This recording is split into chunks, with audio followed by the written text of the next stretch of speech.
Mister A को पैसे देगी, अदरवाइज नहीं। ठीक है, मिस्टर ए और इंश्योरेंस कंपनी के बीच में कॉन्ट्रैक्ट हुआ, अगर कल को गाड़ी व्हीकल डिस्ट्रॉय हुई तो इंश्योरेंस कंपनी मिस्टर ए को पैसे देगी। अगर गाड़ी तबाह ही नहीं होती तो फिर क्या इंश्योरेंस कंपनी ए को पैसे देगी? No ma'am. नहीं, सिंपल, नहीं देगी। ठीक है, नहीं देगी।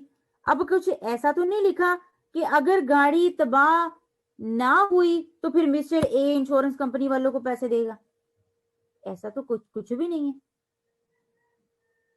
ठीक है, विन लूज की सिचुएशन कोई नहीं है। अब अगर देखिए यहाँ पे दोनों विन विन की भी आ सकती हैं, गाड़ी तबाह नहीं हुई तो इंश्योरेंस कंपनी को भी पैसे नहीं देने पड़े, मिस्टर ए भी विन विन में।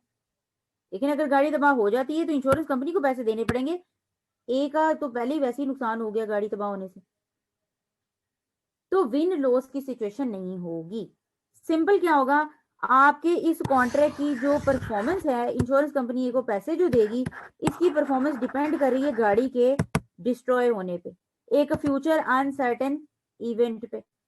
ओके, अच्छा, मिस्टर ये कहते हैं कि जी मैं आपको गुड्स डिलीवर कर दूंगा कल, मतलब 1 जनवरी अलर्ट से मैं आपको 1 जनवरी को गुड्स डिलीवर कर दूंगा, ये कॉन्ट्रैक्ट है। ठीक है, ए बी के साथ प्रॉमिस कर रहा है मैं आपको गुड डिलीवर करूंगा, बी बदले में उसको जाहिर सी बात है पैसे देगा, कुछ कॉन्सिडरेशन रखी होगी, लेकिन वो कहता है कि जी मैं आपको 1 जनवरी को गुड्स डिलीवर करूंगा, अगर 1 जनवरी को बारिश ना हुई,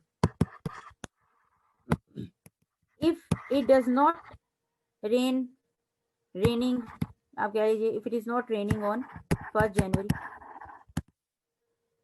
तो अब इस कॉन्ट्रैक्ट की जो परफॉर्मेंस है वो डिपेंड करती है इस रेनिंग के होने या ना होने। अगर तो होगी तो कॉन्ट्रैक्ट परफॉर्म नहीं किया जाएगा, इसका मतलब कि जो इवेंट था वो अब सर्टन हो गया, बारिश हो गई है, तो अब जो भी जैसा कहा गया था वैसा कॉन्ट्रैक्ट परफॉर्म किया जाएगा। लेट्स से वो कहता है कि जी अगर बारिश इस दिन हो गई तो मैं आपको 5 जनवरी को चीजें सप्लाई करूंगा। ठीक है, बारिश हो गई है तो आप 5 जनवरी को इवेंट अकर हो गया है, तो अब कॉन्ट्रैक्ट की परफॉर्मेंस शुरू हो जाएगी, आप 5 जनवरी को चीजें डिलीवर करेंगे। लेकिन आप कहते हैं कि जी अगर बारिश ना हुई तो 1 जनवरी को ही कर दूंगा। ठीक है, अब कॉन्ट्रैक्ट की परफॉर्मेंस एक ऐसे इवेंट के साथ जो है वो आपने सिर्फ इवेंट पे डिपेंड कर रही है। ठीक है, इवेंट पे डिपेंड कर रही है, जस्ट इवेंट हो गया, बस उस इवेंट का काम खत्म। अब आपका इंटरेस्ट पैसों में नहीं है, अगेन बता रही हूं, पैसों में आपका इंटरेस्ट नहीं है, आपका इंटरेस्ट कॉन्ट्रैक्ट की परफॉर्मेंस में है। यहां पे क्या था, इंडिया जीते, पाकिस्तान जीते, हमारी बला से कोई भी जीते, मुझे तो पैसों में इंटरेस्ट है, मुझे तो पैसों में इंटरेस्ट है। इंडिया जीते, पाकिस्तान जीते, मुझे तो पैसों में इंटरेस्ट है। तो कहा जी कि जो कॉन्टिंजेंट कॉन्ट्रैक्ट नाम से नजर आ रहे, तो कॉन्टिंजेंट कॉन्ट्रैक्ट वैलिड होते हैं, इनफोर्सिएबल होते हैं, वेजरिंग एग्रीमेंट्स होते हैं, यानी कि ये कॉन्ट्रैक्ट की शक्ल तक पहुंचे ही नहीं तो ये वॉइड होते हैं, पहले बता दिया। और वेजरिंग और कॉन्टिंजेंट में तो अब हमें कोई किसी किस्म का शुबा रहा ही नहीं है, ये रह गया कोई? हाँ जी मैम, वेजरिंग में पैसों को ज्यादा अहमियत दी जाती है और कंटिजेंट में परफॉर्मेंस को ज्यादा मैटर रखा जाता है, तो यही फर्क है बस। एक और भी फर्क है, विन लूज वाली और सिचुएशन में। इसके अलावा वेजरिंग में विन लॉस सिचुएशन होती है और कंटिजेंट में विन लॉस सिचुएशन नहीं होती, हाँ जी, विन लूज वाली सिचुएशन नहीं होती, यहाँ पे और सिर्फ कंटिजेंट वैलिड होता है और वेजरिंग वॉइड होता है सिरे से ही। मेरे से ही वॉइड होता है। अब यहाँ पे एक और चीज आती है, देखें, आपने एग्रीमेंट किया, अगर इंडिया जीता तो मैं पैसे दूंगा, पाकिस्तान जीता तो आप देंगे। यहाँ पे जो इन्होंने कोलेट्रल इवेंट साथ लगाया है, इंडिया का जीतना या पाकिस्तान का जीतना, यही इस पूरे कॉन्ट्रैक्ट का सोल डिटर्मिनेंट है। क्या मैंने कहा जी? Soul determinant. डिटर्मिनेंट। ठीक है, जबकि यहाँ पे क्या है, गाड़ी तबाह हो गई, वो इवेंट कर हो गया, अब उसके बाद कॉन्ट्रैक्ट परफॉर्म किया जाएगा। ठीक है, अब सिर्फ बात पैसों की नहीं, अब कॉन्ट्रैक्ट जो किया था, आपने कहा था कि वो इवेंट अकर हो गया तो आप अब कॉन्ट्रैक्ट परफॉर्म करेंगे। यहाँ पे क्या है जी, बस इंडिया पाकिस्तान जीते, ये इवेंट अक्कर हो गया, इस इवेंट का अक्कर होने पे ही आपका बस वेजनिंग एग्रीमेंट भी हो गया खत्म। इसके अलावा और कोई परफॉर्मेंस ऑब्लिगेशन नहीं है यहाँ पे, बस पैसों की बात है बीच में। मनी या मनी इज वर्थ, तो जरूरी नहीं है पैसे, पैसे के मुकाबले में आप कोई चीज भी तो एक्सचेंज कर सकते हैं। तो आप कहते हैं कि मैं पैसे की बजाय आप कहते हैं कि जी मैं अपनी 4-5 लाख की जो एक ब्रांडेड घड़ी है वो दूंगा, ये भी हो सकता है। ठीक है, अच्छा चले अब आते और हैं जी हम मैम हाँ जी। इसके अलावा वेजरिंग में ये भी है ना कि वो तो कंफर्म है कि मैच तो होना ही होना है, किसी एक ने हारना ही हारना है, लेकिन कंटिंजेंट में तो अनसर्टेन है कि मे भी गाड़ी डैमेज हो या ना हो। ये हो सकता है, लेकिन देखिए अगर आप कहते हैं कि जी एक दिन बारिश हुई तो मैं 10,000 दूंगा, अगर बारिश ना हुई तो आप 10,000 देना। ठीक है, यहाँ से ये बात सामने आती है, एक पार्टी ने विन करना है, एक पार्टी ने लूज करना है। ये नहीं आप कह सकते कि इवेंट ने होना ही होना है, इवेंट होगा नहीं होगा ये नहीं पता आपको। लाइक आप कहते हैं कि अगर बारिश हुई, अब नहीं पता बारिश होती है कि नहीं होती, लेकिन इससे ये जरूर पता चल गया है कि इस इवेंट अगर ये हो जाता है तो एक पार्टी लूज करेगी, और ये अगर नहीं हुआ तो दूसरी पार्टी लूज कर देगी। ठीक है, ये आप कह सकते हैं इवेंट जो है वो सर्टेन नहीं है, वो इवन अनसर्टेन ही है। हाँ जी अब्दुल रहमान। मैम वेजरिंग में जरूरी तो नहीं है कंसिडरेशन दोनों साइड पे सेम हो? हाँ जी जरूरी तो नहीं है, ये तो मतलब कि मैंने डिफरेंट भी हो एग्जाम्पल, सकती है। ओके हाँ मैम। हो सकती है, ये तो मैंने एग्जाम्पल ली ना कि अगर बारिश हुई तो मैं 10,000 दूंगा, और अगर बारिश ना हुई तो तुम 2,000 दे देना। विन लूज वाली सिचुएशन तो आ गई है ना, चाहे मनी आपकी बराबर ना हो, ये तो हम ऑलरेडी पढ़ चुके हैं। जरूरी तो नहीं है मनी एडुकेट हो, बराबर हो, तो अमाउंट डिफरेंट हो सकती है, जरूरी नहीं है कि अमाउंट सेम हो। Okay ma'am. सिर्फ अमाउंट के चेंज हो जाने से ये एग्रीमेंट वेजरिंग नहीं कंटीजेंट नहीं बन जाएगा, ये वेजरिंग ही रहेगा। चलिए अब इसको बुक से पढ़ते हैं, ओके। जी हमें समझ आती है फिर। कंटीजेंट कॉन्ट्रैक्ट वो कहते हैं कि जी एक contingent contract is a contract होता है टू डू और नॉट टू डू समथिंग। ठीक है, अगर आपने विल के कॉन्ट्रैक्ट देखे जी, वसीयत लिखने वाले, मिस्टर ए जो है एक वसीयत लिख जाता है मिस्टर बी के लिए, वो कि जी वो अपना सारा का सारा जो भी है उसकी प्रॉपर्टी है मरने के बाद मिस्टर बी को ट्रांसफर कर देगा। ठीक है, वैसे तो मरना जो है हर बंदे का सर्टेन है, ये सर्टेन है ये, लेकिन ये कब होगा ये हमें नहीं पता। लेकिन आप कहिए कि जी ये जो विल वाला परफॉर्मेंस है, विल ये कब कह लीजिए इंप्लीमेंट होगी, जिस दिन ये बंदा मरेगा।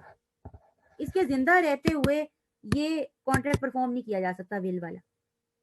ठीक है जी, ये जो जितने भी आपने कॉन्ट्रैक्ट किए होते हैं कि जो विल वाले होते हैं कि जहाँ वसीयत लिख जाते हैं, तो आप जाहिर सी बात है वसीयत आपकी जिंदा रहते हुए तो एप्लीकेबल नहीं होती, आप मरते हैं उसके बाद आपकी जो प्रॉपर्टी है वो बकायदा वारिसीन में ट्रांसफर होती है, उससे पहले तो नहीं हो सकती।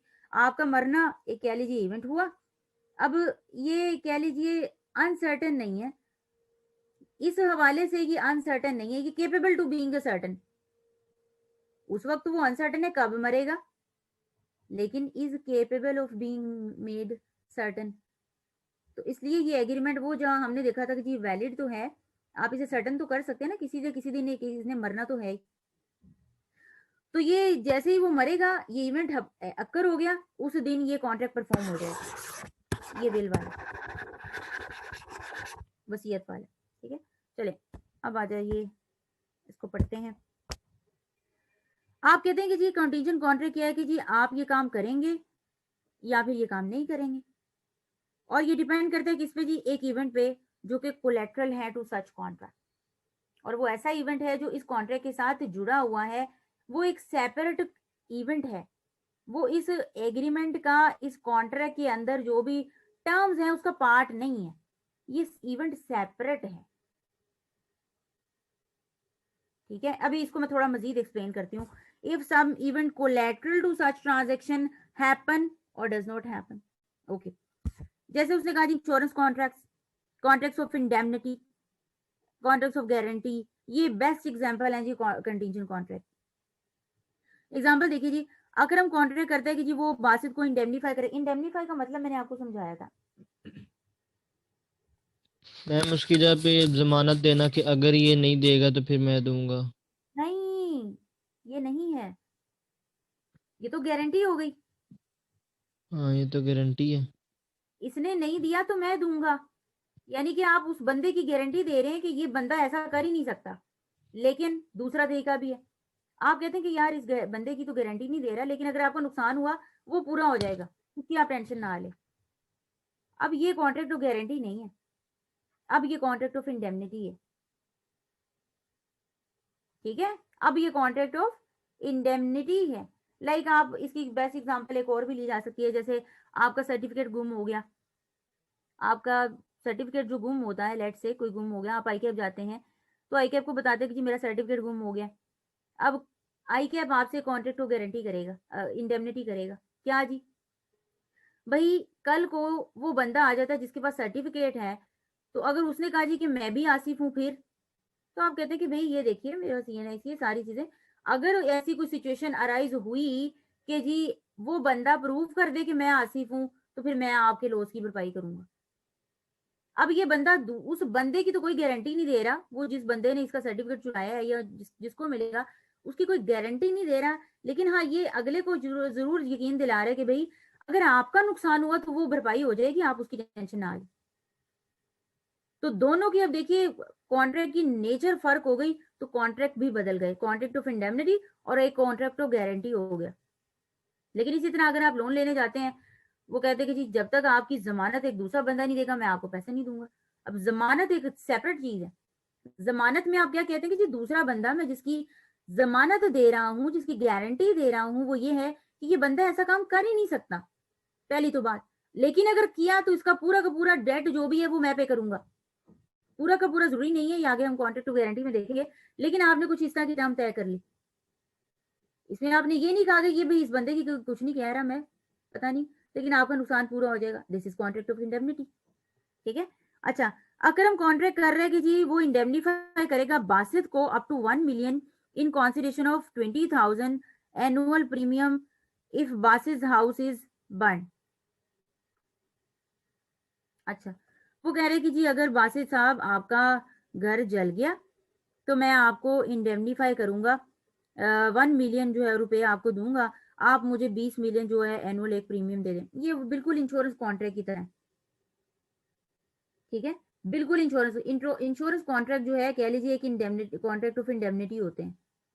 इंश्योरेंस कंपनी बेसिकली आपसे कह रही होती है कि भैया ये इवेंट, हम ये तो नहीं कह सकते कि इवेंट अकर नहीं होगा, ये ऐसा होगा नहीं कि गाड़ी कभी तबाह नहीं होगी, गाड़ी हो सकती है तबाह हो सकती है, लेकिन अगर हो जाती है तो हम आपको इंडेमनीफाई करेंगे। उसके बदले जाहिर सी बात है जब आप इंश्योरेंस कराने जाते हैं तो कुछ आप एनुअल प्रीमियम पे कर रहे होते हैं, फ्री में नहीं आपकी इंश्योरेंस भी हो जाती, दोनों पार्टी के लिए कॉन्सिडरेशन होना जरूरी है ना, तो वो आपसे फिर प्रीमियम ले लेती है एनुअल बेसिस पे। अब वो प्रीमियम की जो अमाउंट होती है वो रिलेटिवली थोड़ी ही होती है। ठीक है, जैसे आप कोई बॉन्ड खरीदें, बॉन्ड कम पैसों का होता है, लेट से 10,000 का, लेकिन जो आपकी वो इनाम वगैरह निकलता है वो 2 लाख का निकलता है, 3 लाख का निकलता है, तो दिस इज डिफरेंट। तो इस तरह से आपका बन गया, प्रीमियम पे करता है तो वो 20,000 प्रीमियम पे करूंगा, और वो कहते हैं कि मैं आपको 1 लाख तक, 1 million तक इंडेमनीफाई कर दूंगा अगर आपका घर जो है वो तबाह हो गया। अब ये देखिए घर का तबाह होना इस बर्न, ये इवेंट है, जैसे ही घर तबाह होगा ये कॉन्ट्रैक्ट जो है वो परफॉर्मेंस में आ जाएगा। बासित फिर अकरम जो है वो फिर बासित को 1 million रुपए देगा, लेकिन अगर घर तबाह नहीं हुआ तो कह लीजिए कॉन्ट्रैक्ट ही परफॉर्म नहीं होगा, इवेंट अकर नहीं हुआ, वो वहीं का वहीं रहेगा, कॉन्ट्रैक्ट आपका परफॉर्म ही नहीं होगा सिरे से। लेकिन वेजरिंग में क्या है, इवेंट अकर हो तो एक पार्टी के लिए फायदा, इवेंट अकर नहीं हुआ तो दूसरी पार्टी के लिए फायदा। तो कॉन्ट्रैक्ट नहीं यानी कि इस वेजरिंग वाले ने परफॉर्म हो जाना है, ये भी एक कंडीशन है जी। कॉन्टिंजेंट समटाइम ऐसा होता है कि जी कॉन्टिंजेंट कॉन्ट्रैक्ट परफॉर्म ही नहीं होते साल साल, या समटाइम कभी भी परफॉर्म नहीं हो पाते। लाइक आपने 3 साल की इंश्योरेंस कराई, 3 साल के अंदर अंदर गाड़ी तबाह ही नहीं हुई, इसका मतलब इंश्योरेंस कंपनी आपको पैसे देगी ही नहीं, तो वो कॉन्टिंजेंट कॉन्ट्रैक्ट वहीं का वहीं रह गया, परफॉर्म ही नहीं हुआ क्योंकि वो इवेंट अकर नहीं हुआ। लेकिन वेजरिंग में इवेंट अकर हो या ना हो वो डिसाइड हो जाएगा, वो फैसला हो जाएगा, क्योंकि अब वो वेजरिंग ऐसे ही रखे जाते हैं कि जी उस किसी ना किसी एक ने जीतना है या नुकसान होना है किसी ने एक का। हाँ, ये अलग हो सकती है सिचुएशन, लाइक मैच हो रहा था इंडिया पाकिस्तान का, इंडिया पाकिस्तान के जीतने हारने की बात तो बाद में आती, इंडिया पाकिस्तान का मैच ही कैंसिल हो गया, ये एक सेपरेट थिंग है। लेकिन देखिए, अगर इंडिया जीता है पाकिस्तान जीता है, किसी एक पार्टी ने तो विन लूज करना ही करना। चलिए जी आगे देखिए, कैरेक्टरिस्टिक ऑफ कंटीजेंट कॉन्ट्रैक्ट। उसने कहा जी कि ये फॉलोइंग कैरेक्टरिस्टिक्स हैं। आपको पता है कि जी performance of contingent contract depend करती है ऑन हैपनिंग और नॉन हैपनिंग ऑफ फ्यूचर और सम फ्यूचर इवेंट। ओके, वो even collateral to the contract होता है, वो कॉन्ट्रैक्ट का पार्ट नहीं होता। ये बात बहुत ज्यादा इंपॉर्टेंट है, वो कॉन्ट्रैक्ट का पार्ट नहीं होता, वो कॉन्ट्रैक्ट के साथ कोलैटरल होता है। ठीक है, अब इसकी एग्जांपल देखते हैं। इवेंट जो है वो अनसर्टेन होना चाहिए, अगर वो सर्टेन है तो फिर ये क्या कंटीजेंट कॉन्ट्रैक्ट। ठीक है, अगर वो सर्टेन है तो ये कोई कंटीजेंट कॉन्ट्रैक्ट नहीं। एग्जांपल देखते हैं, एग्जांपल 20। जावेद कॉन्ट्रैक्ट करता है कि वो आपको फरहान को 50 मिलियन पे करेगा, कॉन्ट्रैक्टर को, वो जो उसकी कंस्ट्रक्ट करके के देगा बिल्डिंग, प्रोवाइडेड, शर्त क्या है जी, construction is approved by an architect. अब गौर से जरा देखिए, वो कह रहे हैं कि जी मैं आपको 50 मिलियन तभी दूंगा अगर आपकी जो कंस्ट्रक्शन जो आप करेंगे उसको एक आर्किटेक्ट ने अप्रूव किया होगा। इसका मतलब जावेद 50 मिलियन कभी भी फरहान को नहीं देगा, ये कॉन्ट्रैक्ट कभी भी इंप्लीमेंट ही नहीं हो सकता जब तक ये कंस्ट्रक्शन आर्किटेक्ट अप्रूव नहीं कर देगा। अब ये एक इवेंट है, ये सेपरेट है, ये आर्किटेक्चर से अप्रूव करवाना, कंस्ट्रक्ट करना बिल्डिंग एक सेपरेट इवेंट है। ठीक है, ये आपका कॉन्ट्रैक्ट हो रहा है बेसिक, बेसिक कॉन्ट्रैक्ट है जी, कंस्ट्रक्शन करके देगा। आपने इवेंट अब साथ क्या लगाया कि जी अगर अगर वो आर्किटेक्चर ने उसको अप्रूव किया होगा तो फिर मैं आपको 50 मिलियन पे करूंगा, अदरवाइज नहीं। ये कंटीजेंट है कंटीजेंट की नहीं है?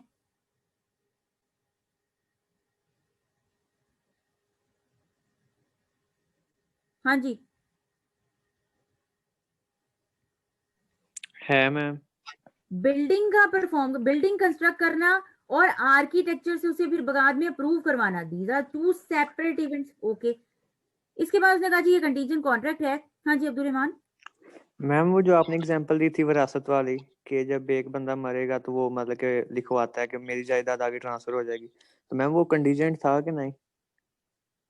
वो कंटीजेंट था, लेकिन मैम वहां पे तो डेथ सर्टेन थी, लेकिन इधर आया कि the event must be uncertain. उसने कहा जी कि देखिए ये जो विल वाले कॉन्ट्रैक्ट होते हैं ना, ये जो कि कंटीजेंट इसको बना दिया जाता है, ये कंटीजेंट है क्योंकि फ्यूचर है, फ्यूचर तो है ना, फ्यूचर तो है। Yes ma'am. अनसर्टेन जरूर है कि जी आज नहीं दूसरे दिन नहीं, पता नहीं है, लेकिन आप ये उसकी नेचर देखिए, नेचर कंटीजेंट जैसी है, नेचर कंटीजेंट जैसी है। कैसे कि जी वो इवन जब तक मरेगा नहीं तब तक कॉन्ट्रैक्ट इंप्लीमेंट हो सकता है, नहीं हो सकता जब तक मरेगा नहीं। हाँ ये जरूर, ये अनसर्टेन है कि वो कब मरेगा, तो अनसर्टेन से ये भी मुराद है, आपको ये नहीं पता कि कब होगा। अगर आपको पता डेफिनेटली चलो हो जाएगा, कंटीजेंट समटाइम ऐसे भी हो जाता है, लेकिन वो कंटीजेंट में आ जाता है। विल वाले जो कॉन्ट्रैक्ट्स होते हैं वो कंटीजेंट में, क्योंकि वो वैलिड होते हैं, आप उसे कंटीजेंट के तहत भी ट्रीट कर लेते हैं क्योंकि कंडीशन पर डिपेंडेंट होते हैं, और आप उसे सिंपल कॉन्ट्रैक्ट भी ट्रीट कर लेते हैं। अब उसमें आपने कंडीशन लगाई कि मरेगा तो ये कॉन्ट्रैक्ट जो है वो एप्लीकेबल होगा या इंप्लीमेंट होगा। ठीक है, चले आगे देखिए जी, कॉन्ट्रैक्ट अब वो कह रहे हैं कि जी ये कंटीजेंट है क्योंकि consideration of the promise to pay 50 million is the construction of building. 50 million की कॉन्सिडरेशन तो आपने पे करनी ही करनी है, ये एक सेपरेट कॉन्ट्रैक्ट है। बिल्डिंग कंस्ट्रक्ट करेंगे आप 50 मिलियन देंगे, लेकिन ये 50 मिलियन आप तभी देंगे, ये कॉन्ट्रैक्ट तभी परफॉर्म किया जाएगा जब ये आर्किटेक्चर से अप्रूव नहीं हो जाएगी, जब तक कंस्ट्रक्शन ये वाला इवेंट नहीं हो जाएगा। अगर वो आर्किटेक्चर से अप्रूव नहीं कराता इसका मतलब आप कॉन्ट्रैक्ट परफॉर्म नहीं करेंगे, जरूरत नहीं है आपको परफॉर्म करने की। अब ये सेकंड देखिए, एग्जांपल 21। आजम एग्री करते हैं कि जी वो बिल्डिंग कंस्ट्रक्ट करेगा बाबर के लिए 50 मिलियन में 5 मिलियन में, ये कॉन्ट्रैक्ट हो गया। ओके, आजम एग्री करता है कि वो बिल्डिंग कंस्ट्रक्ट करेगा बाबर के लिए 5 मिलियन में on the terms that no payment shall be made till the completion of the work. क्या उसने लगाई जी कंडीशन कि तब तक पेमेंट नहीं की जाएगी जब तक काम कंप्लीट नहीं हो जाएगा। कोई सेपरेट इवेंट है ये काम का कंप्लीट होना? हाँ जी, नो इंडिविजिबल मैम, है ना। कॉन्ट्रैक्ट ही यही है मेरे ख्याल से। कॉन्ट्रैक्ट भी आपने ये किया बिल्डिंग कंस्ट्रक्ट करने का, ये तो हाँ टर्म्स आपने थोड़ी रख ली, पैसे पहले देने बाद में देने, किसी इवेंट पे तो डिपेंडेंट नहीं है ना, कोई सेपरेट इवेंट पे तो डिपेंडेंट नहीं है ना, ये तो कॉन्ट्रैक्ट का पार्ट है। बिल्डिंग आप कंस्ट्रक्ट करने से पहले पैसे दे दे, बिल्डिंग कंस्ट्रक्ट करने के बाद दे दे, बिल्डिंग तो कंस्ट्रक्ट करनी ही करनी है, कोई साथ इवेंट थोड़ी अटैच किया है। ये बिल्डिंग कंस्ट्रक्ट करना, ये काम कंप्लीट करना, ये तो कॉन्ट्रैक्ट का हिस्सा है, तो ये कॉन्टिंजेंट नहीं है, ठीक है। तो this is not a contingent contract because the uncertain event कि जी आज हम कंप्लीट करेगा वर्क के नहीं करेगा, ये तो उसका पार्ट है कॉन्ट्रैक्ट का। आज हम वर्क कंप्लीट नहीं करेगा तो फिर वो उसको पैसे भी तो नहीं मिलेंगे, ये कॉन्टिंजेंट नहीं है, ये कॉन्टिंजेंट नहीं है, ठीक है जी। This is not collateral to the contract but is the very thing contracted for, बल्कि यही इसी चीज की बेसिस पे तो कॉन्ट्रैक्ट हुआ है, ठीक है जी। And thus an integral part of the contract, तो ये कंटीजेंट कॉन्ट्रैक्ट नहीं है। हाँ जी,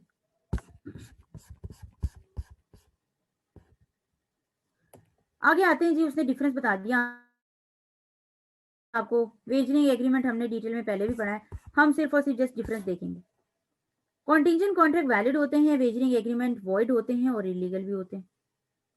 interest of parties, contingent contract में पार्टीज का रियल इंटरेस्ट जो है वो इन द अकरेंस और non occurrence of the event में होता है। लाइक आप क्या कहते हैं कि जी इंटरेस्ट पार्टीज का कि जी ये अगर प्रॉपर्टी लेट से तबाह हुई तो आप कॉन्ट्रैक्ट को परफॉर्म करेंगे, आपका रियल इंटरेस्ट होता है बकायदा। ऐसा नहीं कि गाड़ी तबाह हो जाएगी आपको कोई फर्क ही नहीं पड़ेगा, आपको तो बस फर्क पड़ता है जी वो इंश्योरेंस से आएंगे जो पैसे, उससे फर्क पड़ता है, गाड़ी से आपको फर्क ही नहीं पड़ता। भाई नहीं, गाड़ी भी आप ही की है, फर्क पड़ता है आपको। तो आपका रियल इंटरेस्ट जो भी है वो उसके अंदर होता है कॉन्ट्रैक्ट में। तो इवेंट अकर होगा नहीं अकर होगा, आपका रियल इंटरेस्ट है उसके अंदर। Like insurable interest in the property, आपने जो इंश्योरेंस इंश्योर कराई, आपने इंश्योर तभी तो कराई है क्योंकि आपको प्रॉपर्टी अपनी की हिफाजत चाहिए। आपका इंटरेस्ट ना होता उस प्रॉपर्टी में तो आप इंश्योरेंस भी ना कराते। यहाँ पे क्या जी, parties are not interested in the occurrence और non occurrence of the event, सिवाय इसके कि जी बस विनिंग और लूजिंग द अमाउंट, ठीक है, बस आपको अमाउंट विन लूज करनी है, बस that's it. Let's say Australia और इंग्लैंड का जो है वो मैच हो रहा है, आपको क्या है ऑस्ट्रेलिया इंग्लैंड से वो मैच हो रहा है, पैसे लगाए हैं आपने, पैसे लेके घर जाएंगे, बस खत्म बात। Uncertain event, future uncertain event collateral होता है, ठीक है, कोलेट्रल होता है, ये पार्ट ऑफ द कॉन्ट्रैक्ट नहीं होता, ये उसके साथ कोलेट्रल होता है। जो अनसर्टेन इवेंट यहाँ पे होता है वो सोल डिटर्मिनिंग फैक्टर होता है एग्रीमेंट का, ठीक है जी, इस बात को हम पहले डिस्कस कर चुके हैं। Reciprocal promises, it consist of reciprocal promises. Reciprocal promise क्या होते हैं जी? मैम जिसमें दोनों के लिए कंसिडरेशन हो, मतलब तबादला, कुछ एक कुछ देगा और दूसरे को भी उसके बदले में कुछ मिलेगा। जैसे कि हमने वो ऊपर पढ़ा था कि जी ए बी के लिए घर कंस्ट्रक्ट करके दे रहा है, ए घर कंस्ट्रक्ट कर रहा है, बी उसको बदले में 50 मिलियन जो भी दे रहा है, तो सिर्फ और सिर्फ इवेंट पे डिपेंडेंट है, लेकिन बाकी वो रेसिप्रोकल प्रोमिसेस ही होते हैं, उसके बीच में दोनों पार्टीज के लिए कंसिडरेशन मौजूद होती है। जबकि वेजरिंग में मे और मे नॉट उसने लिखा है, लेकिन ये मे जो है वो बहुत ही रेयर सर्कमस्टांसेस में होता है कि जी दोनों पार्टीज के लिए रेसिप्रोकल प्रॉमिस मौजूद हो। यूजुअली वेजरिंग एग्रीमेंट में कोई रेसिप्रोकल प्रॉमिस नहीं होता। यूजुअली देखा जाए जी, इंडिया जीतेगा या पाकिस्तान जीतेगा, एक पार्टी जीत जाती है तो दूसरे को कुछ मिल रहा है क्या? दूसरी पार्टी नुकसान में दे पे कर रही है, रेसिप्रोकल प्रॉमिस नहीं है, ठीक है जी, बदले में कुछ नहीं दिया जा रहा। ये समझ रहे हैं बात? हाँ जी मैम ये मे का वर्ड क्यों लिखा है? मतलब अगर वो रेसिप्रोकल हो गया तो फिर तो ये वेजरिंग ही नहीं रहेगा। नहीं, ये मे भी लिखा जा सकता है। आपको ये एग्जांपल, ये ऊपर वाली जरा एग्जांपल पढ़ते हैं, एग्जांपल 23। हबीब एग्री करता है अरसलान के साथ कि वो रेफ्रिजरेटर खरीदेगा अरसलान से 80,000 की। अब देखें, अरसलान रेफ्रिजरेटर खरीदेगा, अरसलान के लिए रेफ्रिजरेटर आपकी कॉन्सिडरेशन है, अरसलान के लिए 80,000, दोनों के लिए कॉन्सिडरेशन मौजूद है, रेसिप्रोकल प्रॉमिस है, ठीक है। अब वो आगे फर्दर आपको फर्दर बता रहे हैं, हबीब साहब जो हैं अगर ये पैसे लेके आएंगे एक वेजरिंग से, अब जो वो वेजरिंग एग्रीमेंट इसने किया होगा उसमें तो जाहिर सी बात है कोई रेसिप्रोकल प्रॉमिस नहीं था, लेकिन अब आपको पता है कि ये इवेंट, ये वाला जो आपका एग्रीमेंट है, ये वेजरिंग है, अभी इसी पैसों को आपने फर्दर एग्रीमेंट कर लिया दूसरे बंदे के साथ कि जी मैं इन्हीं पैसों से आपसे रेफ्रिजरेटर खरीदूंगा, ठीक है। अब हालांकि दोनों पार्टी के लिए कॉन्सिडरेशन मौजूद है यहाँ पे, रेफ्रिजरेटर दूसरे के लिए 80,000, लेकिन फिर भी ये वॉइड हो गया, क्यों? क्योंकि ये कोलेट्रल है, वॉइड, जी मैम। कोलेट्रल है तो वेजरिंग एग्रीमेंट। अब यहाँ पे रेसिप्रोकल मौजूद है भी, लेकिन फिर भी ये वेजरिंग की टर्म में आ गया, तो ये कोलेट्रल हो साथ, तो उस केस में आपको पता है कि जी रेसिप्रोकल प्रॉमिस भी आ जाते हैं, लेकिन यूजुअली वेजरिंग एग्रीमेंट में कोई ऐसा रेसिप्रोकल प्रॉमिस नहीं होता। हाँ, जितने इवेंट्स उसके साथ एग्रीमेंट अटैच होते हैं उस वेजरिंग एग्रीमेंट के साथ बीइंग कोलेट्रल, तो हाँ उनमें रेसिप्रोकल प्रॉमिस भी आ जाता है, फिर भी वो वेजरिंग हो जाते हैं। ओके, इसके बाद है जी कॉन्ट्रैक्ट ऑफ इंडेमनिटी, ये तो हमने डिटेल में पढ़ लिया है मेरे ख्याल से। अब जरा डेफिनेशन को आपने गौर से पढ़ लेना है, तो आपको समझ आ जाएगी जी कॉन्ट्रैक्ट ऑफ इंडेमनिटी क्या। A contract by which one party promises to save the other, यहाँ पे मकसद आपको क्लियरली बता दिया है, एक पार्टी का मकसद दूसरी पार्टी के नुकसान की भरपाई करना है, to save the other person from loss, ठीक है, caused to him by the conduct of the promisor himself or by the conduct of any other person. Okay.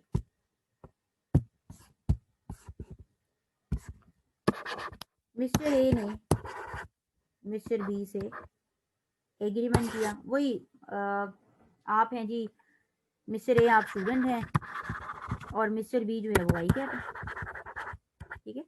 आप आई कैप के पास गए, आप एग्रीमेंट कर रहे हैं कि सर मेरा सर्टिफिकेट गुम हो गया है, अगर वो फलां बंदा कल को कोई मिस्टर सी अगर आपके पास वो सर्टिफिकेट लेके आता है और आपको नुकसान का सामना करना पड़ता है लेट से, तो मैं उस बंदे की सी की तो गारंटी नहीं दे रहा, ठीक है। तो इससे ये है कि देखिए अगर मैं आपसे नया सर्टिफिकेट इशू करा लेता हूँ, कल को कुछ नहीं होगा, मैं गारंटी देता हूँ आपका नुकसान की भरपाई कर दूंगा, अगर आपका नुकसान हुआ तो मुझे पकड़ लीजिएगा, ठीक है। यानी कि मेरे कंडक्ट से, आप प्रोमिसर है ना, आप प्रोमिस कर रहे हैं मेरे कंडक्ट से, या फिर मेरे कंडक्ट से नहीं बल्कि किसी और के कंडक्ट से भी आपको नुकसान पहुंचा जो कि मिस्टर सी है, उसने कोई कार्रवाई कर दी आपके खिलाफ कि जी ये आई कैप तो गलत जो है वो सर्टिफिकेट इशू कर देता है बगैर वेरिफिकेशन के, अगर वो इस तरह की हरकत करता है तो मैं आपको डिफेंड करूंगा। ये ले रखे, मैंने आपके साथ कॉन्ट्रैक्ट किया हुआ है इंडेमनिटी का, आपके नुकसान की भरपाई पूरी की पूरी मैं करूंगा, ठीक है जी। तो अगर मेरे कंडक्ट से आपको कोई नुकसान पहुंचा या किसी दूसरे पर्सन के कंडक्ट से भी आपको नुकसान पहुंचा जिसका जिक्र किया जाएगा कॉन्ट्रैक्ट में, मैं आपके नुकसान की भरपाई करूंगा।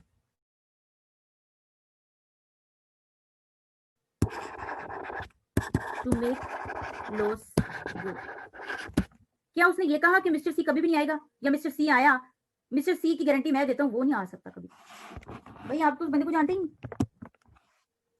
तो आप सिर्फ और सिर्फ इस पार्टी को एश्योरेंस दिला रहे हैं कि देखिए मैं आपको इंडेमनीफाई करूंगा, मैं आपके नुकसान की भरपाई करूंगा, नुकसान की भरपाई करूंगा। मैं ये तो नहीं कह रहा कि जी आपको कोई नुकसान नहीं होगा, लेकिन अगर नुकसान हो गया, अगर नुकसान हो गया तो मैं आपके नुकसान की भरपाई करूंगा। अगर आपको नुकसान हो गया, this is a contingent event, ठीक है, कोलेटरल इवेंट जो उसके साथ जिसके ऊपर अब कंटिंजेंट है। अगर जाहिर बात नुकसान नहीं होता तो क्या आप उसको भरपाई करेंगे? ये कॉन्ट्रैक्ट ऑफ इंडेमनिटी वैसे ही पड़ा रहेगा, ये कभी भी इसकी परफॉर्मेंस नहीं जो है वो स्टार्ट होगी, वैसे का वैसे ही पड़ा रहेगा। जब कोई आया ही नहीं उससे क्लेम करने के लिए तो कॉन्ट्रैक्ट ऑफ इंडेमनिटी बस खत्म, परफॉर्म ही नहीं हुआ। तो परफॉर्मेंस अगेन डिपेंड कर रही है, अगर इसको नुकसान हुआ तो अदरवाइज नहीं। अगर गाड़ी तबाह हुई तो इंश्योरेंस कंपनी आपके नुकसान की भरपाई करेगी, अदरवाइज नहीं। गाड़ी ठीक है 3 सालों में, बस बात खत्म।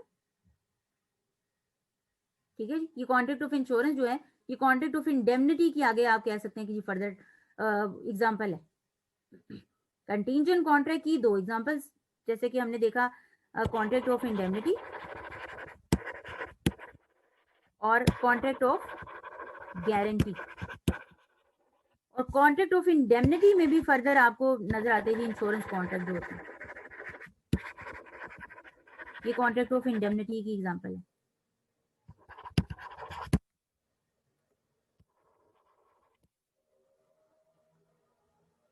ओके, अब वो कह रहे कि जी ये जो बंदा है ना प्रोमिसर, ये इंडेमनीफाई कर रहा है, कह रहा है कि मैं इंडेमनीफाई करूंगा, तो इसको कह दिया इंडेमनीफायर।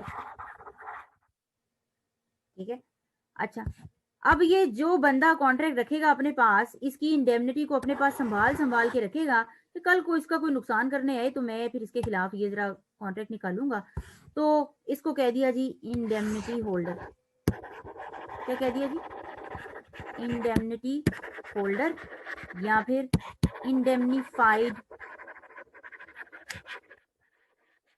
दोनों नाम दे दिए। या फिर आपने इसको कह दिया इंडेमनिटी होल्डर या फिर इंडेमनीफाइड, जिसको इंडेमनीफाई करने का कॉन्ट्रैक्ट किया जा रहा है। ओके, अब पढ़ते हैं। उसने आगे फर्दर बता दिया जी इंडेमनीफायर कौन है जी, वो प्रोविजन है जो आपसे वादा कर रहा है कि मैं आपके नुकसान की भरपाई करूंगा, और इंडेमनिटी होल्डर या इंडेमनीफाइड प्रोमिजी है जिसके साथ आप वादा कर रहे हैं कि मैं आपके नुकसान की भरपाई करूंगा। ओके, अब आते हैं जी राइट्स ऑफ इंडेमनिटी होल्डर। ये कौन है जी इंडेमनिटी होल्डर? प्रॉमिस ही मैम, जिसके लिए जो है उसने आइडेंटिफाई किया है किसी पर्सन ने। हाँ जी, इंडेमनिटी होल्डर की बात हो रही है, प्रोमिसी की बात हो रही है कि जिस बंदे के साथ आपने वादा कर रहे हैं कि मैं आपके नुकसान की भरपाई करूंगा, उसके पास अब राइट्स क्या क्या हैं, ये इंशाल्लाह ताला हम कल पढ़ेंगे। कल से मुराद जी मंडे को इंशाल्लाह इसको पढ़ेंगे, तो आप इसको जरा ध्यान से कर लें, सारी एग्जाम्पल सोल्व कर लें, तो आज टेस्ट भी मैम दें। ये जो ऊपर टेबल आया था अभी, ये जो जिनकी डेफिनेशन थी प्रोमिसर और प्रोमिसी की, इसमें मैम लिखा हुआ है to make good the loss. Ma'am इसका क्या मतलब है? टू मेक ये द लॉस, मतलब लॉस की भरपाई करने को एक बोला जाती है, प्रोवर्ब बोली जाती है, कह सकते हैं to make the loss good. To make good the loss. To make good the loss. अच्छा देखिए, डिफरेंट है। Who promises to make good, ठीक है। अब दा जिसके साथ लगा है ना, इसका मतलब उसकी बात हो रही है, इसको गुड किया जाएगा। यहाँ पे जो टू मेक गुड है वो वर्ब है, इंग्लिश का थोड़ा सा यहाँ पे है चीज। टू मेक गुड, वो उसे अच्छा बना देगा, किसको? द लॉस को। To make good the loss, अगर डिफरेंट तरीके से पढ़ा जाए, to make the loss good. अब मैंने नाउन को पहले बोल दिया, to make the loss good. Okay ma'am. ये थोड़ी सी उसको to make the good loss, इसको इस तरह से पढ़ सकते हैं, टू मेक द मैंने लॉस के साथ ही लगाया हुआ है, तो इसका मतलब दा ये थोड़े नाउन है, यहाँ पे गुड जो है वो वर्ब है। चले हम इंशाल्लाह ताला इसको तब देखेंगे, आप इसको ऐसे ही याद कर लीजिए जैसे जो लिखा हुआ है। चले ओके जी, अल्लाह हाफिज।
अस्सलाम वालेकुम स्टूडेंट्स, कोई क्वेश्चन है तो पूछ लीजिए।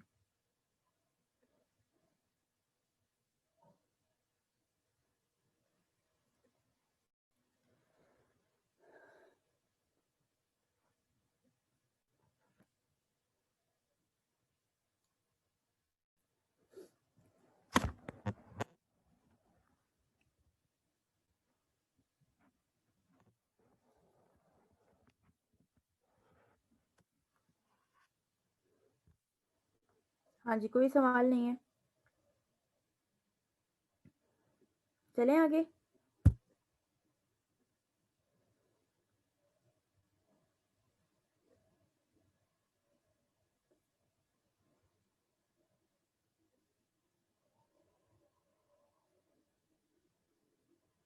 हाँ जी, आगे चलें। माइक का क्या इशू है जी? आज फिर नहीं अनम्यूट हो पा रहा।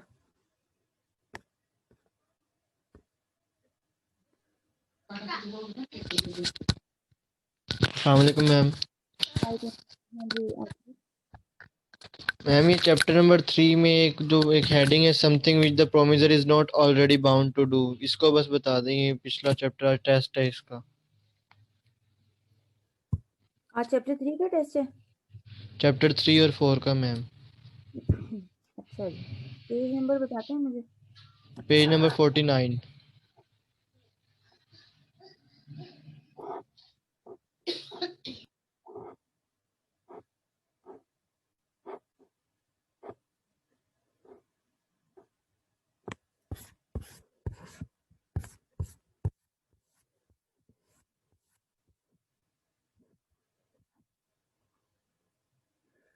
एग्जाम्पल से समझ लेते हैं।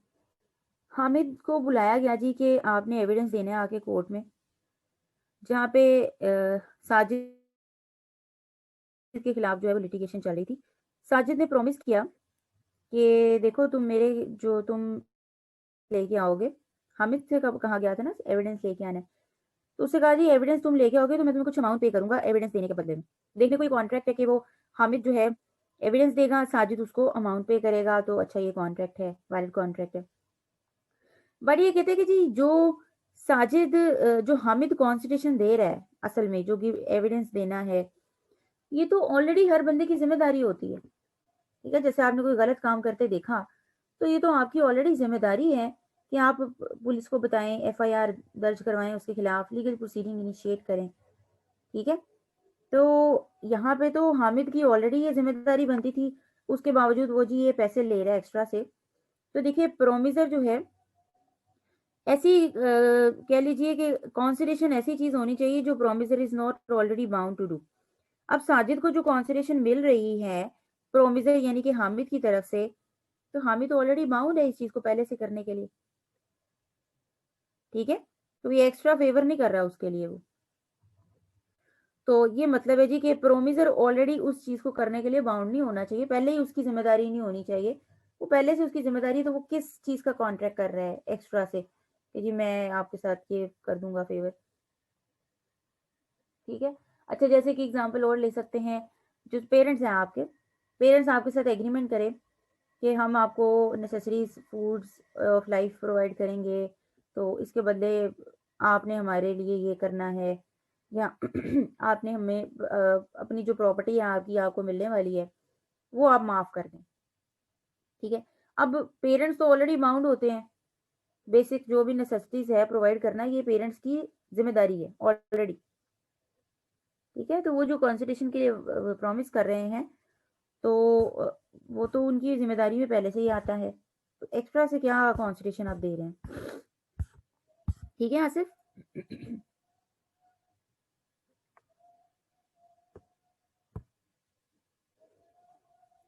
ठीक है, मैनेजमेंट से अगेन रिक्वेस्ट है कि बच्चों की ऑप्शन अनम्यूट की ऑप्शन जो है उसे उन्हें दे दें, रिस्ट्रिक्शन खत्म कर दीजिए।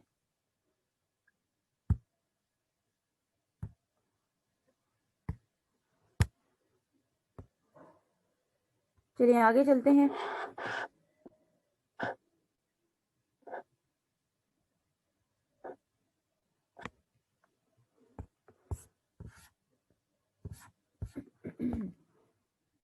हाँ जी अली,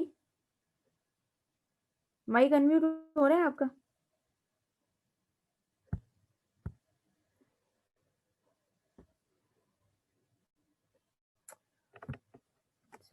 अगेन बिग इशू।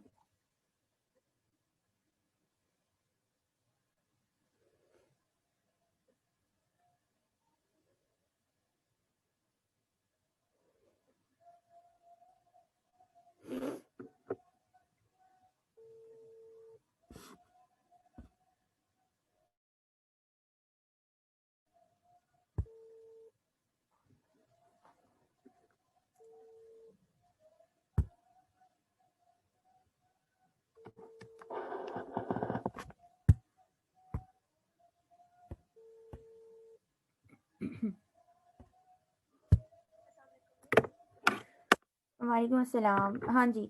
अच्छा मैं ठीक हूँ सना।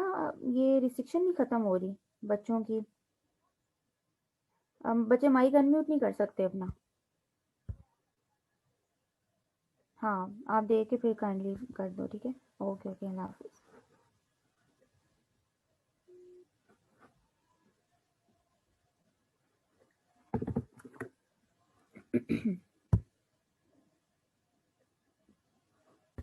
हाँ जी अली। अस्सलाम वालेकुम मैम। वालेकुम सलाम। हाँ जी। मैम ये लास्ट जो कल खुदाई कॉन्टेक्ट स्टार्ट किए इससे पिछले चैप्टर की एग्जांपल नंबर 67 देखिएगा जरा। पेज बताइए। Ma'am page 154।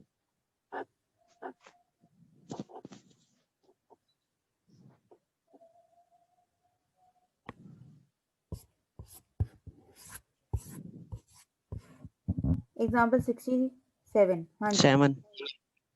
ठीक है। इसमें हाँ जी क्या इशू है? मैम अख्तर रिसेंट क्यों नहीं कर सकता, क्योंकि बुशरा ने अपना कॉन्ट्रैक्ट ठीक तरह से परफॉर्म नहीं किया, तो वो बस उसका लायबल है, मतलब जो उसकी कंपनसेशन बनती है वो उसको दे दे, तो वो रिसेंट क्यों नहीं कर सकता?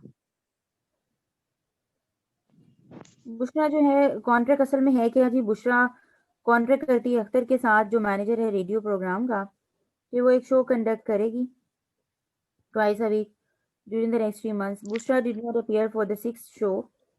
Okay, she conducted the next show, but soon thereafter, Akhtar rescind कर देता है contract and inform करता है कि her service were no longer required as she failed to conduct the sixth show.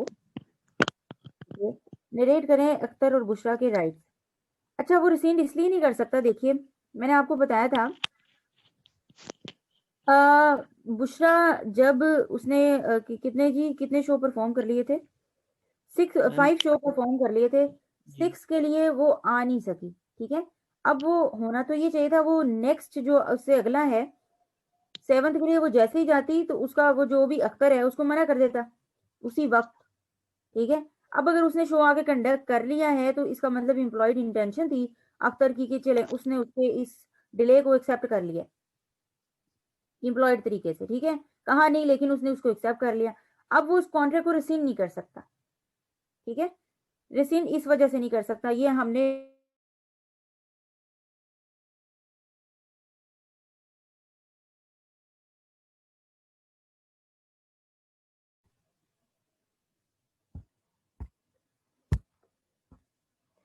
अच्छा वो कॉन्ट्रैक्ट को अब रिसिन नहीं कर सकता, ठीक है? रीजन ये है कि मैम जी मीन हम्म मीन के 7th परफॉर्म हो चुका है।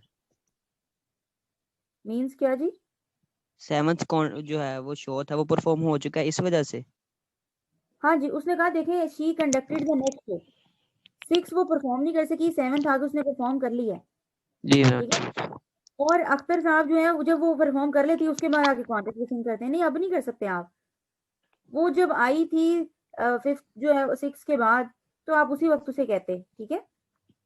जी और मैम। साथ ही लेकिन वो कंपनसेशन भी लेकिन वो क्लेम कर सकता है कि जी आप 6 शो के लिए तो नहीं आई थी, चले कंपनसेशन दे दे, लेकिन वो उसे कॉन्ट्रैक्ट को रिसीव नहीं कर सकता, जी मैम। ठीक है? और और मैम सब ये प्यूनिटिव डैमेजेस कौन से होते हैं? कौन से? प्यूनिटिव ये पढ़ा नहीं है, लेकिन ये एमसीक्यूज की ऑप्शन में आया हुआ 30th एमसीक्यूज की। Unity punitive PUNITIVE।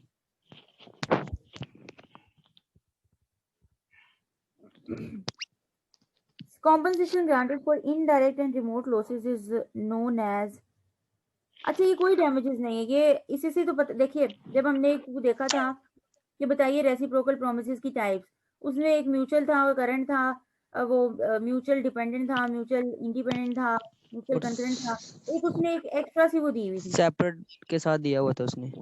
हाँ तो वो सेपरेट के साथ, अब ये कोई नहीं था ये, अब जिसको पढ़ा होगा उसको पता होगा। अब आपको ने भी ये पढ़ा है तो आपको पता होगा जी प्यूनिटिव तो कभी भी हो ही नहीं सकता, क्योंकि प्यूनिटिव कोई भी डैमेजेस हो, हमने तो नहीं कोई भी पढ़े जी हाँ। पहली। और दूसरा चीज, अब आपने बेस्ट ऑप्शन चूज करनी है, compensation granted for indirect and remote losses, कौन सी है जी ऑप्शन इसमें?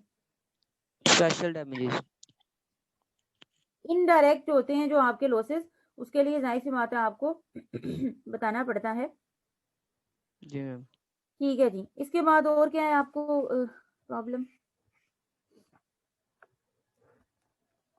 मैम बाकी इसको मंडे को डिस्कस कर लेंगे, ताकि वो फिर मंडे को भी इस पे डिस्कशन होनी है, इतवार को पढ़ के सारा। मंडे को हम एमसीक्यूज करेंगे जी। जी जी मैम ठीक बिल्कुल। है। ठीक है, चलें अब शुरू कर लें हम आगे। यस जी मैम। मैम। ओके,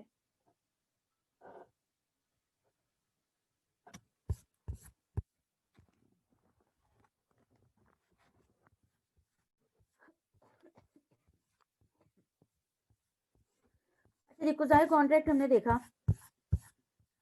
कुजाई कॉन्ट्रैक्ट में सबसे पहले तो वो उसने आपको डिटेल में बताया कि जी अगर आप basic necessities of life provide करेंगे एक ऐसे पर्सन को जो कि incapable to enter into contract है, या फिर उसके डिपेंडेंट्स को, ठीक है, उस पर्सन को या उस पर्सन के डिपेंडेंट्स को आप basic necessities of life provide करें, तो आप अब इंटाइटल्ड हैं कि आप उस बंदे की, उस इनकेपेबल बंदे की प्रॉपर्टी में से आप वो रिकवर कर सकते हैं। ओके, कुजाई कॉन्ट्रैक्ट हो गया।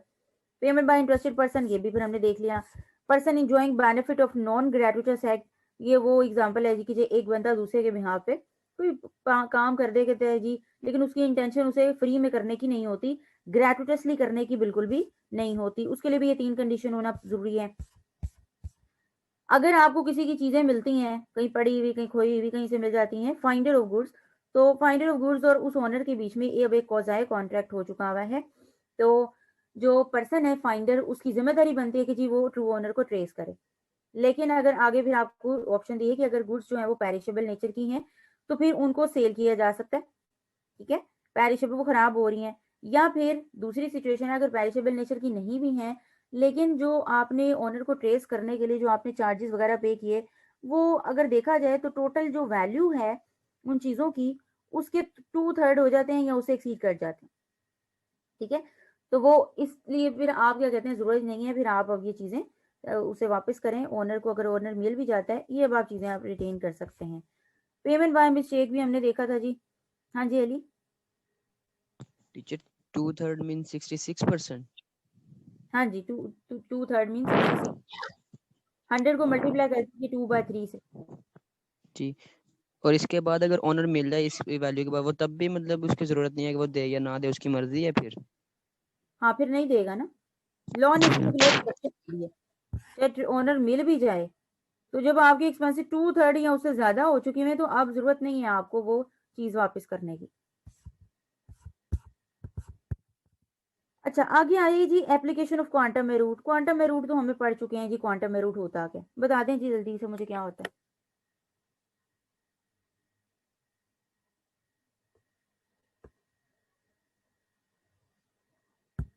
टीचर जब एक पार्टी ने अपना परफॉर्म कर दिया हो और दूसरा मतलब मतलब एक एक तरफ से जो है कॉन्ट्रैक्ट बिल्कुल ठीक तरह से परफॉर्म हो चुका हो। अगर कॉन्ट्रैक्ट पार्टली परफॉर्म हो चुका है, ठीक है, पार्टली आप इसे कह सकते हैं, और पार्टली परफॉर्म होने के बाद दूसरी पार्टी या तो उसे रिसिन कर देती है या फिर कॉन्ट्रैक्ट ही वॉइड हो जाता है, तो इन सिनेरियो में जहां पे आगे फिर फर्दर देखिए जी कॉन्ट्रैक्ट को परफॉर्म करना या पॉसिबल ना हो, या अगली पार्टी इसको रिसिन कर दे जिसके पास ये ऑप्शन थी रिसिन करने की, अगर ऐसे सिनेरियोज हो जाएं, तो फिर जिस पार्टी ने जितना काम किया है उसको उसका हक बनता है कि जो दूसरी पार्टी है रिसिन करने वाली या जिसने बेनिफिट एंजॉय कर लिया है, वो उसको उसकी कॉम्पनसेशन पे करे। तो क्वांटम में रूट का क्या मतलब है जी, एज मच एज अर्न और डिजर्व। एज मच एज मतलब उतना उसे पे कर दिया जाए जितना उसने अर्न किया, जितना वो डिजर्व करता है। अच्छा, यहाँ पे वो दो कॉन्ट्रैक्ट की बात करता है कि जी एक होता है यहाँ पे डिविजिबल कॉन्ट्रैक्ट और एक होता है इंडिविजिबल कॉन्ट्रैक्ट। तो क्वांटम में रूट में जब आपने देखना है तो आपको पहले देखना पड़ेगा जी कि क्या ये डिविजिबल कॉन्ट्रैक्ट है या इंडिविजिबल। डिविजिबल का क्या मतलब है जी, लफ्जी मतलब?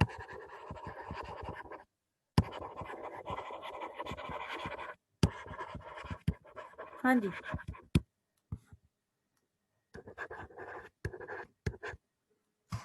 डिविजिबल कॉन्ट्रैक्ट ऐसा कॉन्ट्रैक्ट है जी, लेट्स से कि आपका ये पूरा एक आपने कॉन्ट्रैक्ट किया कि ये पूरी बिल्डिंग कंस्ट्रक्ट करनी है, मिस्टर ए मिस्टर बी के लिए ये बिल्डिंग कंस्ट्रक्ट करेगा, ठीक है। ये पूरी की बिल्डिंग की कंस्ट्रक्शन जो है वो मिस्टर ए करके देगा। अब बी जो है इससे प्राइस तय करता है कि जी आपको लेट्स से 2 मिलियन रुपीस पे करूंगा, ठीक है। ये तो टोटल कॉन्ट्रैक्ट प्राइस है।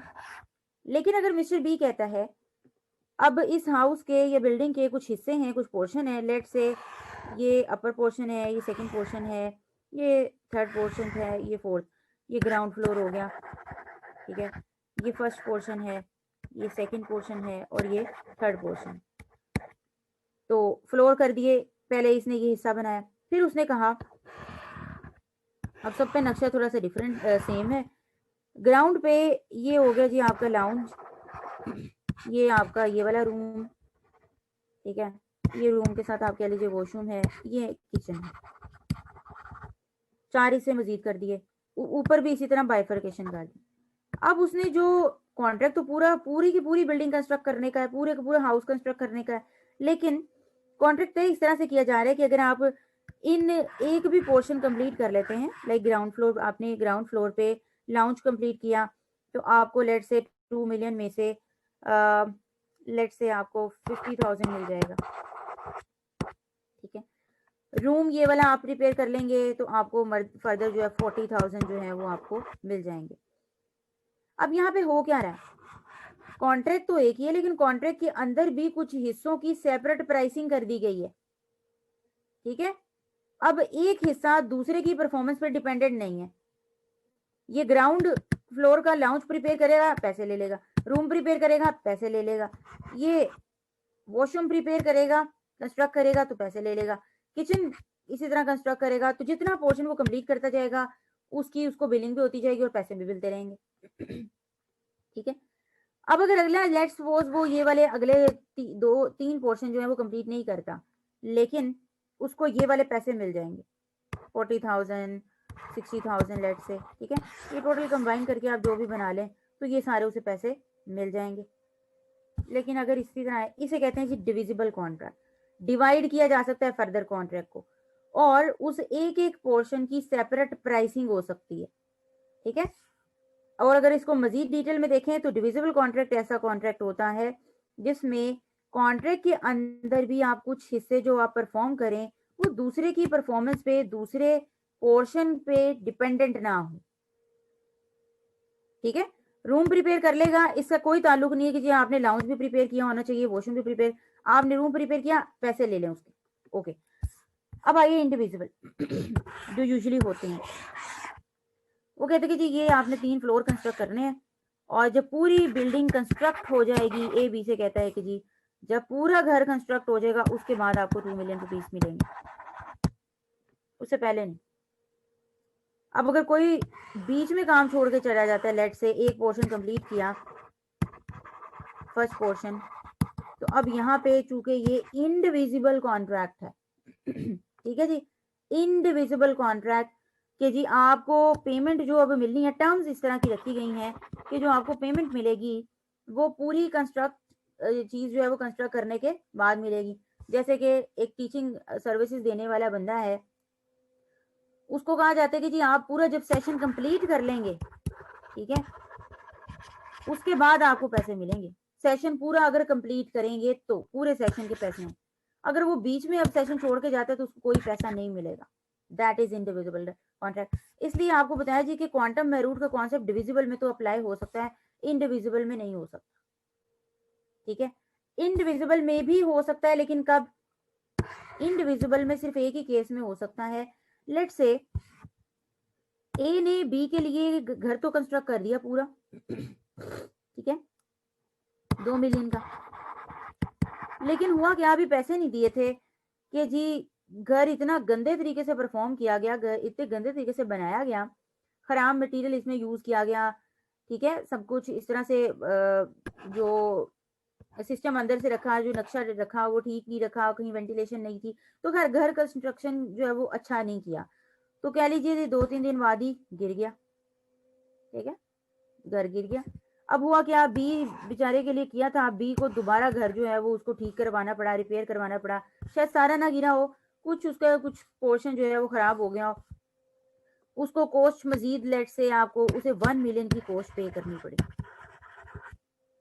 अब लोग कहते हैं यहाँ पे क्वांटम में रूट अप्लाई हो जाएगा, कैसे कि उसको आपने 2 मिलियन देने थे, लेकिन अब वो सिर्फ उतने दें जितना वो डिजर्व करता है।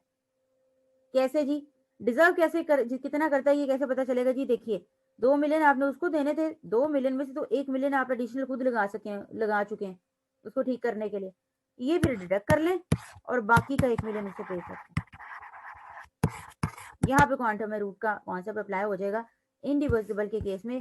अदरवाइज एक इनडिविजिबल कॉन्ट्रैक्ट है तो उस केस में कोई क्वांटम में रूट नहीं है, ठीक है जी, उस केस में कोई क्वांटम में रूट नहीं है। अगर आपने टर्म्स ही ऐसी रखी थी कि कॉन्ट्रैक्ट जब कंप्लीट होगा तो फिर ही आपको इसकी कंसिडरेशन या पेमेंट मिलेगी, तो फिर तभी मिलेगी। अब बीच में अगर जाते हैं तो फिर कोई क्वांटम में रूट नहीं, ठीक है जी। चले इसको हम अब बुक से देख लेते हैं।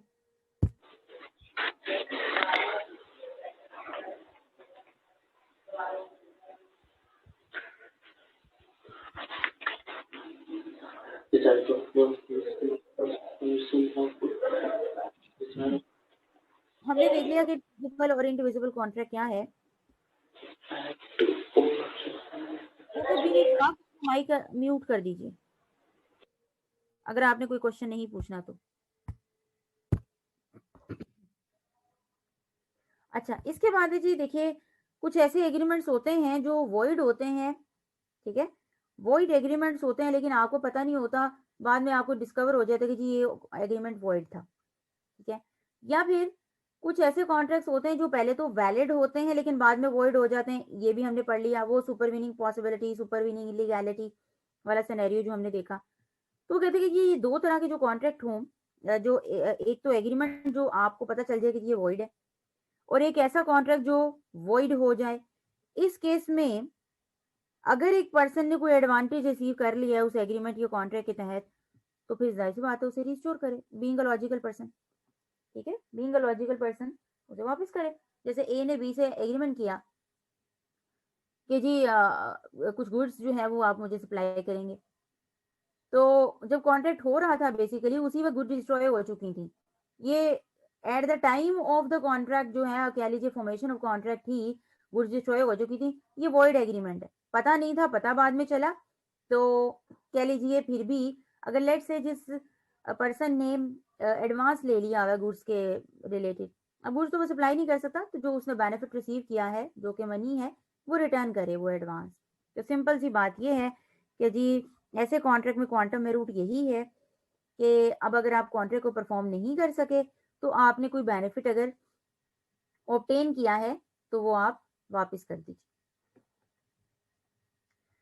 ओके, इसमें उसने काफी सारी एग्जांपल्स दी हैं तो आप सारी पढ़ सकते हैं। उसने एग्जांपल वही दी है जी, किन किन केसेस में कॉन्ट्रैक्ट वॉइड हो जाता है, किन किन केसेस में कॉन्ट्रैक्ट शुरू में एग्रीमेंट शुरू में ही वॉइड था लेकिन आपको बाद में पता चलता है। तो ये चारों एग्जांपल उसने उसमें दिए हैं, सेल्फ एक्सप्लेनेटरी हैं। ये आपने पढ़ा है पहले, सेकंड वाला, person enjoying benefit of non gratuitous act. ये भी पिछली हेडिंग में पढ़ कर आए हैं, पिछले में ही पढ़ा है जहां पे कुजायर कॉन्ट्रैक्ट। तो अब वो कहते हैं कि यहाँ पे दोनों रूल अप्लाई हो रहे हैं इस कॉन्सेप्ट पे। जो पर्सन इंजॉय करता है benefit of non gratuitous act, यहाँ इसे क्वांटम में रूट के तहत भी डील कर सकते हैं और इसे आप कुजाई कॉन्ट्रैक्ट के तहत भी डील कर सकते हैं, दोनों केसेस में कर सकते हैं। क्यों जी? क्योंकि जब एक पर्सन लॉफुली एक काम कर देता है दूसरे पर्सन के लिए या कुछ भी डिलीवर कर देता है और उसकी इंटेंशन होती है कि जी वो उसे ग्रेटुइटसली नहीं कर रहा और दूसरा पर्सन इसका बेनिफिट भी इंजॉय कर लेता है, तो ये सारी बात उसने तकरीबन वही लिखी है। तो यहाँ पे क्वांटम में रूट भी अप्लाई हो जाता है क्योंकि आपने बेनिफिट ले लिया, ठीक है, आपने बेनिफिट को एंजॉय कर लिया और अगले पार्टी की इंटेंशन नहीं थी, तो अब जाहिर सी बात है आपकी जिम्मेदारी है कि आप उसको कॉम्पनसेट करें under the concept of quasi contract भी और under the concept of quantum meruit भी। जितना आपने बेनिफिट ले लिया उतना आप उसको कॉम्पनसेट करें, उसको जो भी बेनिफिट आपने लिया उसके बदले आप कंसिडरेशन जरूर पे करें। लाइक देखिए आजम एक ट्रेड्समैन है जी अली। मैम इस केस में मतलब वो सिनेरियो है कि अगर उसके पास प्रॉपर्टी है तो वो कॉम्पनसेट कर दे, या फिर मतलब वो उस पर लाइबिलिटी अराइज होगी है कि वो जब भी पैसे आए या जब भी वो इस काबिल हो तो वो पे करने ही करने हैं। देखिए जो ये सारी बातें जो है ना, जिसके पास भी आप कह रहे हैं कि जिसकी लाइबिलिटी है, उनकी लाइबिलिटी से मुराद है उनकी प्रॉपर्टी, ठीक है। अगर उस बंदे की प्रॉपर्टी ही नहीं है तो फिर तो कहीं से भी नहीं आ सकती ना चीज। लेकिन ये देखिए हर सिनेरियो तो ऐसा नहीं होता ना, किसी बंदे की प्रॉपर्टी नहीं होती। नॉर्मल बीइंग अ पर्सन आप अगर देखें, जैसे एग्जांपल अगर हम पढ़े हैं इसे, आजम जो एक ट्रेड्समैन है वो कुछ गुड्स बाबर के हाउस में गलती पे छोड़ जाता है, ठीक है। बाबर जो है वो गुड्स को अपनी गुड्स बना लेता है। अब क्या आजम की इंटेंशन थी कि जी वो खुद चीजें छोड़ के गया था बाबर के लिए? नहीं थी ना, उसकी ये इंटेंशन ग्रेटुइटसली नहीं थी और अगली पार्टी जो है वो उस गुड्स का अब बेनिफिट उठा रही है, तो फिर क्या होगा, अब वो बाउंड है कि वो आजम को इसके पेमेंट करे, तो वो अपनी प्रॉपर्टी में से ही करेगा, सिंपल इज दैट। जी मैम। ठीक है, अगर ये ये इन्फोर्सिएबल है? जी इन्फोर्सिएबल है मैम? ये फोर्सिएबल, इन्फोर्सिएबल लॉ है मतलब? हाँ जी ये इन्फोर्सिएबल है। ठीक। अच्छा इसके बाद देखिए act preventing completion of performance, ये कुछ पढ़ा पढ़ा लग रहा है, कहाँ पढ़ा था जी?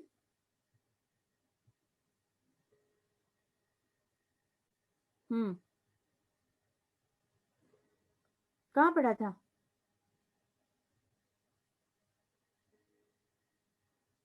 वो याद नहीं आ रहा इफेक्ट ऑफ रिफ्यूजल, या अगर एक पार्टी दूसरी पार्टी को प्रिवेंट करती है कि जी वो खुद तो कॉन्ट्रैक्ट परफॉर्म